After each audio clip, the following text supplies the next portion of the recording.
போரூருங்கிறத நான் பேரூர் பேரூர்னே சொல்லிக்கிட்டு இருக்கேன். அந்த மலையில அட்ரஸ் பேப்பர்ல தானே எழுதி கொடுத்துருப்பாங்க. அதுல கால்ல புள்ளி அது ஒரு சொட்டு மழை விழுந்ததுனால என்னன்னு தெரியல. நான் பேரூர் பேரூர்னே சொல்றேன். பேரூர்னே ஒண்ணு இல்லையடா அப்படின்னா அதுல ஒரு ஆட்டோக்காரன் சொல்றாரு, டேய் தம்பி பேரூர் இல்லடா போரூர், பூந்தமல்லி பக்கத்துல ஒண்ணு இருக்கு அப்படின்னு சொல்லி அப்புறம் அங்கிருந்து அவன் ஆட்டோவை பிடிச்சி கூட்டி இவனுக்கு போன் அடிச்சா பக்கத்து வீட்டுல வந்து அப்ப கல்யாண புது தம்பதிகள் போல அவங்க ஒரு தடவை அலோ அப்படின்னாங்க, எங்க அந்த வெள்ளச்சாமியை கூப்பிடுங்க அப்படின்னாங்க. அவன் போய் திறந்துங்க. அவன் ஃபைனான்ஸ் பண்றதுனால வசூலுக்கு போயிட்டான். எத்தனை தடவை போயிட்டு இருப்பாங்க.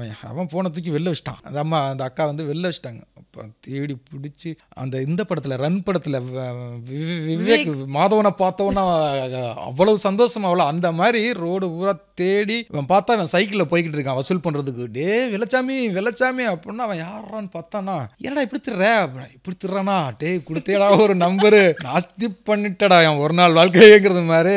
அவனை பார்த்தா நமக்கு ஒரு சந்தோஷம் இருக்கும்ல. அப்புறம் வாடான்னு சொல்லி கூட்டி போய் அவன் கூட தங்கியிருந்தான்.